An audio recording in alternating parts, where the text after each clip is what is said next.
Hey everyone, it's Algranath here from The Right Way. I've been away from YouTube for a very long time. I had some personal issues that I had to deal with, and through that, I basically lost all my enthusiasm for creating recordings and things. But I've just recently got some of that enthusiasm back after some things that have been happening out there in the culture wars. And I also came across this article on stuff about the gender pay gap in sport, which really incensed me. And I just had to make a video about that. So I'm back. I will be making videos a bit more regularly than what I have been for the last few months. So keep a watch out for that. So the article from Brendan Egan and Zoe George. Zoe George is a so-called journalist who has been on and on about pay equity for women and so on, but never takes into account that in sport, especially a professional sport like cricket, rugby, football, which don't get government funding, the money comes in based on the sponsorship that you can earn and ticket sales for things, right? So if the women were bringing in huge amounts of sponsorship and ticket sales more than the men, then they would be doing a lot better than the men would be doing. But anyway, let's have a read of this article, because there's one thing in this article which both of these two people have missed, and I'm sure they missed it out on purpose because it doesn't fit the narrative. So remember, this is the gender pay gap. It's not women's pay gap or female pay gap equality, it's the gender pay gap. So remember that when we get to the point when I want to talk about this. So, New Zealand Cricket's new men's and women's collective agreement was a game changer. New Zealand Cricket closed the pay equity gap for women's cricketers last week, with both the men and women receiving the same pay for the same work on the same day. So, basically, New Zealand Cricket has gone woke because it's even though they might be doing the same work, they're not bringing in the same amount of money, are they?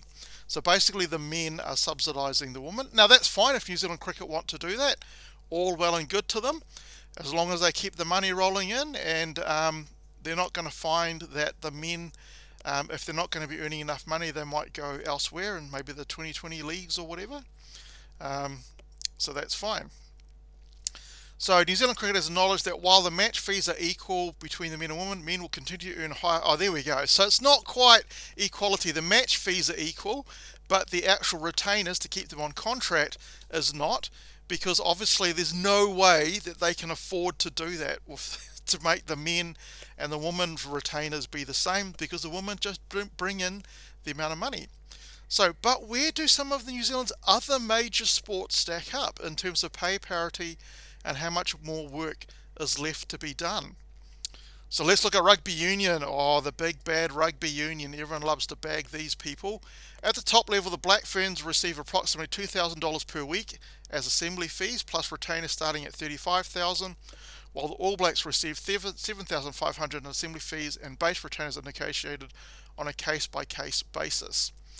In international sevens, there is no gender pay gap. These sides receive approximately $2,000 per week pro rata, and assembly fees with base retainers being $45,000 and $90,000. You know why? Because the All Blacks bring in pretty much most of the money for New Zealand rugby that they then distribute to the sevens game and for the women's game, right? There's no way that the Black Ferns are going to have exactly the same retainers and fees as the All Blacks will be, because they just don't bring in the money. That's what these two so-called journalists never actually say. For other international representative levels, weekly assembly fees are $3,500 for junior All Blacks, $3,000 for Maori All Blacks, and $2,000 for All Blacks trial teams. And then it goes on to Super Rugby level and so on. So, okay, so rugby is not equal for men and women. That's what they're saying. Okay, that's their thinking. Let's go on to the next sport. You can read through the whole article if you want. You can see, just search up on stuff. Cricket has closed the gender pay gap. Football, let's look at football. Under the New Zealand Football and New Zealand Professional Football Association collective bargaining agreement established in 2018, the men's and women's teams have pay parity, equal share of prize money, equal rights for image use, and parity across travel.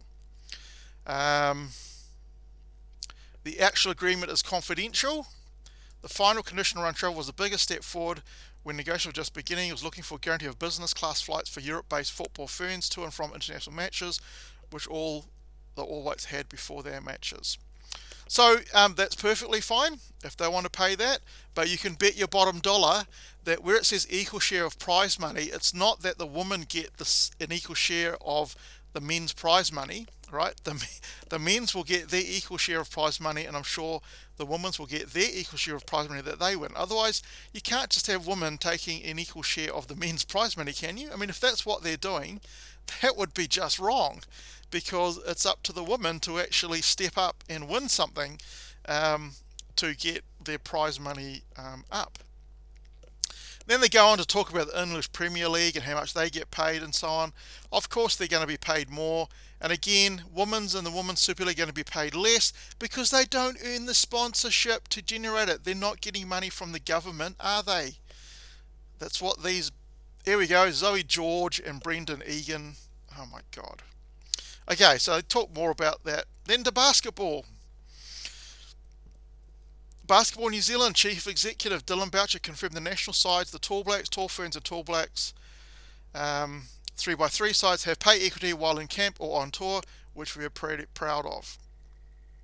The competition's community partnership with Sky TV has put a record amount into the women's game. Like the male equivalents, the women's clubs all receive $100,000 towards their budgets. Well, good on basketball. They've gone and done it. Again, you can read through that. But again, as you know, the men will be subsidized. The women, just look at the women's NBA in America. They do not earn enough money to keep that going. It is subsidized by the men's NBA because they just don't generate the sponsorship and the amount of audience. And that's the way this is going. So I'll be interested to see how many years this will actually go on for, because if the women's leagues don't take off and they don't get the sponsorship and the ratings that they need, then what's going to happen?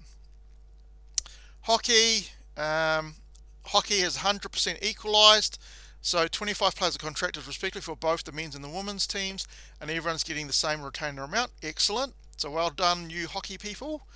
But again, is the men subsidising the women? They probably can. Okay. Now that's the end of the article. So what were the sports we had? We had hockey, we had basketball, we had football, and we had rugby. Now for some reason, rugby union, some reason rugby league was left off, probably because rugby league is just not really that big a sport in New Zealand. But what's the big sport which is missing from this article, which doesn't fit with the narrative? Can you guess what that is? Can you guess what that sport that is? Hopefully you've guessed that it is netball. And why do they not mention netball? Because the women's players far exceed the salary of the men's players, right? So it completely destroys their narrative that only the men are getting paid more than the women every time. So remember, this is a gender pay gap issue. It's not a women's pay gap issue. So these two people should have included netball in this to say, hey, why are the men not being paid the same as the women, right? Now, I had a quick Google search to try and find some information about what the men get paid. I couldn't really find much. I did come across this article, which is on the Daily Mail, of all places, in the UK, or the Daily Mail Australia, but not any New Zealand news website, because they don't touch this, because it breaks the narrative, right? So let's have a look. The one sport where women play before sold-out crowds and earn big salaries while the blokes pay to play, right? Get that? The blokes pay their money to be able to play the sport. As debate rages about female sport inside the game, where men are in the shadows, and why it will never change, right? So we can see why these two so-called journalists didn't mention this. I think it's very disingenuous of these two journalists to not include netball in this, because this is a gender pay gap article, right? It should have been included. So let's have a look and read. So this was posted in November 2019. Nothing much has actually changed since then, I would hazard a guess. Female sports stars are celebrating equal pay deals, but one men's team remains so firmly in the shadows of their women counterparts, they are forced to pay their own way when representing their country. News that the Matildas will now be paid the same as the Socceroos when pulling on the green and gold, about $100,000 a year, was met with praise last week. The move follows Cricket Australia's deal to pay women's team at the upcoming T20 World Cup, the same as men. But while the women's team in two male-dominated sports are being financially looked after, the same can't be said for the men who play in one of the few female-dominated sports.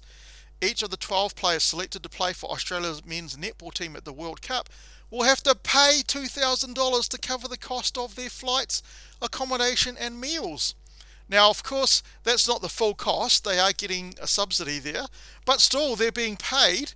On the other hand, the women's players can pocket $150,000 annually, enjoy endorsement deals and play in front of sold-out stadiums, while thousands more are able to watch at home through a free-to-air TV broadcast deal with Channel 9.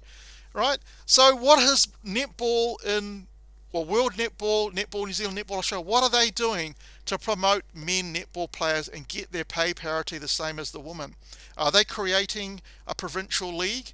Are they creating international men's competitions? Are they giving them appropriate money? So the women should be sharing their money with the men. Netball New Zealand should be getting their pay parity up, right? So they go on to talk a little about the New Zealand team somewhere. So here we go. In a recent competitive pre-World Cup Championship match, the New Zealand men actually bet the women's world champions, the Silver Ferns. Even with superstars such as Maria Falau, Amelia Rain, Ekanasio and Jane Watson, they lost 66-54 to the men's invitational team. So you can bet that the men didn't get any money for that because they are amateur. Right, just 3 weeks later, the Silver Ferns beat Australia and were crowned the world's best. Now, I actually applaud the women's team to play against the men to help toughen them up for the games that they're having. They weren't afraid to lose to the men because we know men are just stronger, fitter, better physically against the women, right? So, while the outcome of New Zealand's amateur men taking on professional women may come as a shock to many, it wasn't those who regularly watched the men's netball. Doesn't surprise me. I would have expected it. Grant Crocker, the president of the Australian Men's and Mixed Netball Association, told Daily Mail Australia, they can jump higher, run faster and are physically stronger, so it's not really fair to compare the men's sport to the women's sport. But the men's players are not being recompensed for compared to the women, right? So that's the only thing I could find about the men's netball team in terms of pay things. Just recently, about a month ago, I think, there was another competition between the New Zealand women's team, the New Zealand men's team, a mixed invitational team, and I think the New Zealand under 21 or the New Zealand A team. The New Zealand men's team absolutely wiped the floor with all of those teams, right? And again, they wouldn't have gotten any money out of this. So what is Netball New Zealand actually doing to that? So these two people here, I'm going to send them into friggin' email.